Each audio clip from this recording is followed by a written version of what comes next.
Hello friends, welcome to my channel. ये हमारा lecture number 10 है। फ्रेंड्स, मैं बताना चाहता हूँ ये हमारा हैंड रिटन नोट्स है। ओके, इसमें मैं ये जो टॉपिक है, ये टॉपिक का नाम है लखनऊ पैक्ट। देखो, लखनऊ पैक्ट जो होता है 1916 में होता है। ये आईएनसी का 31वां सेशन था, याद रखिएगा।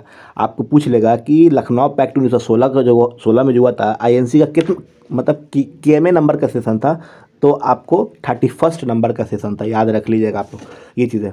देखिए रीज़न क्या था बता रहे हैं। देखिए, Muslim League earlier moderate organisation and later aggressive. इसका रीज़न जानते हैं क्या होता है?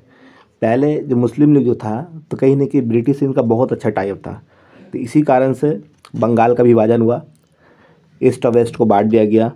तो जाहिर सी बात है कि हिंदू मुस्लिम तो यहाँ कर दिया गया, डिवाइड एंड रूल की पॉलिसी कर दी गई। ये तो आप लोग समझ रहे हो। फिर इसका क्या होता है कि ये लोग मॉडरेट हो गए, तो इनको लगा कि मुस्लिम के पक्ष में हो रहा है, लेकिन ये मुस्लिम के पक्ष में नहीं था। ये सब सारे बेवकूफ़ लोग थे, ये चीज़ें। तो ये जो भाईचारगी ख़त्म करने का काम था, किसके द्वारा? ब्रिटिशर्स के द्वारा। लेकिन मुस्लिम तो बेवकूफ़ थे, उतने एलिट मतलब आपको इंटेलेक्चुअल लोग नहीं थे, जिसके कारण से उनको समझ में नहीं आया ये चीज़ें। आपको लेटर एग्रेसिव, फिर जाके एग्रेसिव इसलिए होते हैं।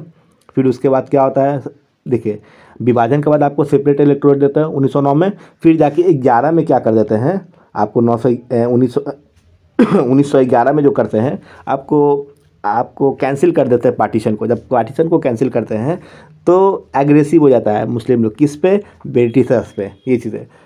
ये आगे देखिए, Jinnah both Muslim Leagues INC meet for their annual session at Bombay in December 1915। तो बॉम्बे में जो एनुअल सेशन होता है, okay, for the very first time होता है। कब होता है? दिसंबर 1915 में होता है। तो जिन्ना, ओके, बोथ मुस्लिम लीग आईएनसी मुलाकात करता, कब करता है? बॉम्बे आईएनसी सेशन, है ना, 1915 में। ये फर्स्ट टाइम होता है, इसको एनुअल सेशन बोलते हैं, ये चीज़ें। देखिए, इसके दो प्रेसिडेंट हैं, अंबिका चरण मजूमदार, समझ गए? एसी मजूमदार कौन थे? प्रेसिडेंट है, लखनऊ सेशन 1916 के प्रेसिडेंट थे। देखिए, इस सेटलमेंट जो हुआ, details of the agreement, composition of the legislator and quantum of presentation 1/3। जैसे कि मान लेते हैं कि 1/3 मतलब क्या हो गया? हर 3 सीट में से 1 सीट पे मुस्लिम रहेंगे, इस तरीके का हुआ। तो ये सरोजिनी नायडू जो हैं, Sarojini Naidu and gave Jinnah the title ambassador of Hindu Muslim unity. Sarojini Naidu ने कहा, तो कुछ ना कुछ रीज़न होगा तभी कहा ये चीज़ें, लेकिन जिन्ना तो उस काबिल था नहीं, लेकिन सरोजिनी नायडू ने कह दिया कि हिंदू मुस्लिम यूनिटी का एम्बेसडर है। क्योंकि यहाँ पर से कुछ उन लोगों को पॉजिटिव दिखा था, पूरे तरीके से तो अलग चल रहे थे। आपको वो 5 में भी देख सकते हैं, फिर आपको 7 में, फिर उसके आपको 9 में देख सकते हैं, फिर 11 के बाद ही फिर उनका रिएक्शन ब्रिटिशर्स के अगेंस्ट निगेटिव रहा। फिर उसके बाद जाके 16 में मुस्लिम के साथ आते हैं, मतलब आईएनसी के साथ आते हैं।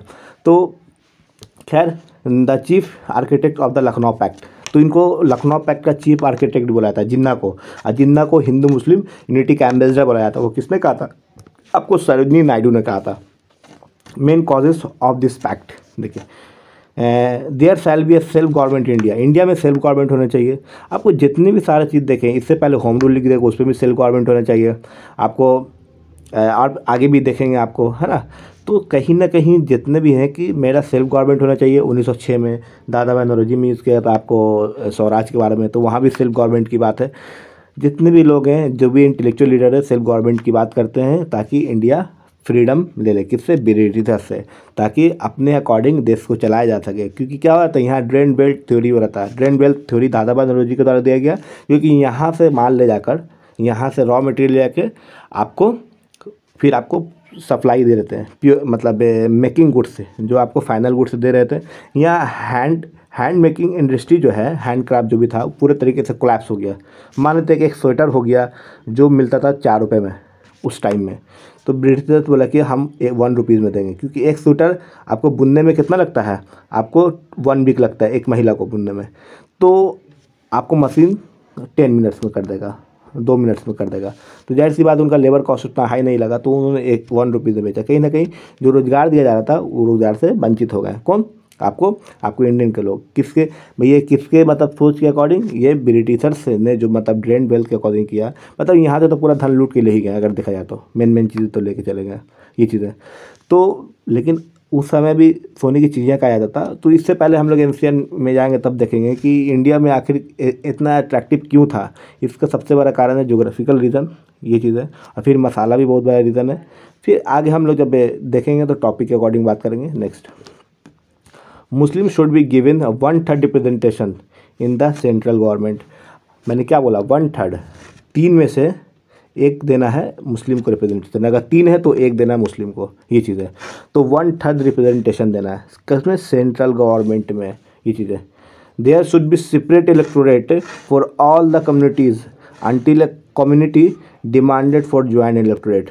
मतलब जितनी भी कम्युनिटी है सबको आपको सेपरेट इलेक्टोरेट दे दीजिए। अगर कुछ लोग चाह रहे हैं तो वो ज्वाइंट इलेक्टोरेट में आ सकते हैं, ये चीज़ है।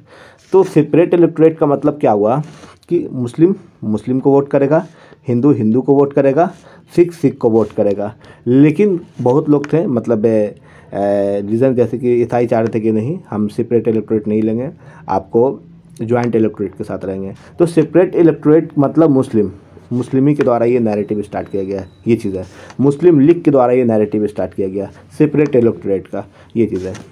फिर देखेंगे कांग्रेस एग्री हो गया, separate agree to consider a Muslim as a nation.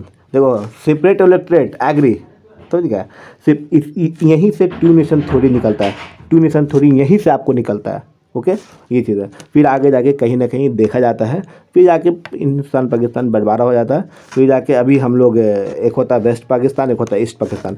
फिर 1971 में आपको एक बांग्लादेश बन जाता है, ये बात है।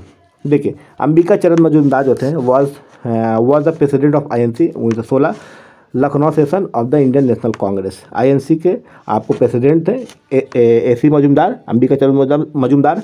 कब थे, 1916। कब, 1916 में। देखिए Lucknow session 1916 31st of the INC आपको 31st नंबर पे आता है। कितने, 31st नंबर पे। 31st सेशन कब हुआ था, आपको 1916 में हुआ था। कब होता है, लखनऊ सेशन, ये चीज़ है।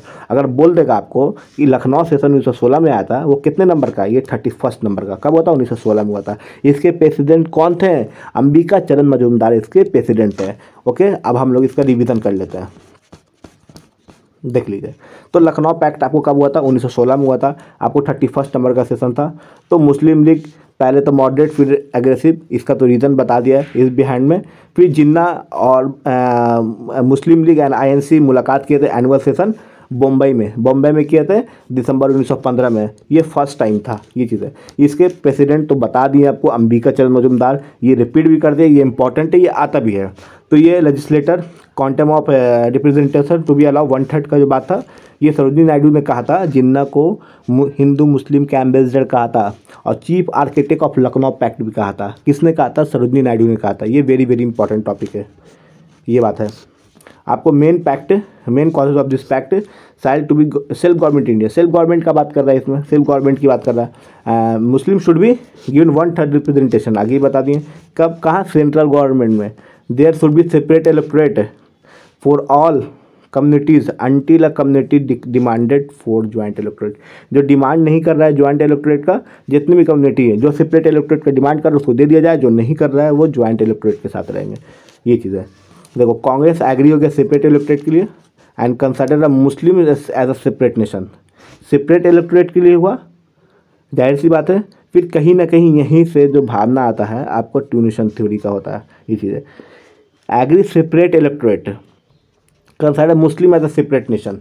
तो उसके बाद देखा जाएगा आगे तो बंटवारा हो जाएगा पूरे तरीके से, लेकिन यहाँ कहीं ना कहीं नींव रखा जाता है, ये बातें हैं। तो यहाँ पर अगर देखा जाए तो मुस्लिम लीग शुरू से नहीं साथ रहना चाहिए, सेपरेट की बात कर रही थी।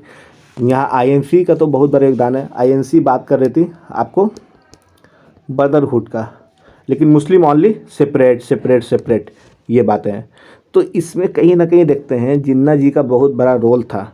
ये चीफ आर्किटेक्ट तो बोल रहे हैं, किस हिसाब से बोल रहे हैं पता नहीं, लेकिन सेपरेट इलेक्टोरेट ही कहीं ना कहीं हम लोग को बंटवारा की तरफ ले जाता है।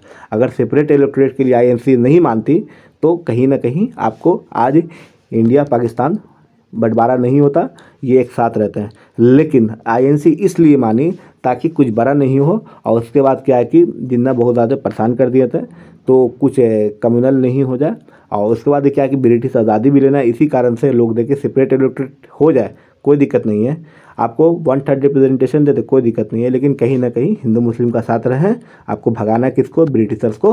और उसके बाद हमारा स्वराज हो जाएगा, आपको खुद के धरती पे खुद का राज हो जाएगा, खुद का कॉन्स्टिट्यूशन होगा, खुद का रूल्स होगा, खुद का लॉ होगा, खुद का हर चीज़ होगा, जिसके कारण से हमारा इंडिया इंडिपेंडेंस हो जाएगा। आपको 1947 में हमारा इंडिया क्या होता है, सोवरेन हो जाता है, किसी भी कंट्री का राज नहीं होता है, फाइनली डिक्लेयर होता है इंडिपेंडेंस। 15 अगस्त गेट इंडिपेंडेंस। तो फ्रेंड्स ये हमारा आपको हैंड रिटन नोट्स है, तो इसमें जहाँ तक हो सका मैंने बता दिया है। आप लोग इसको 2 से 3 टाइम मिनिमम देखें, और ये कंप्लीट करने के बाद मॉडर्न हिस्ट्री फिर मैं PDF को आपको टेलीग्राम पे अपलोड कर दूंगा, आप लोग वहाँ से कंप्लीट कर लेना। फ्रेंड्स ये हमारा हैंड रिटन नोट्स है, कोऑपरेट करें और वीडियो शेयर करें, लाइक करें, सब्सक्राइब करें। जय हिंद।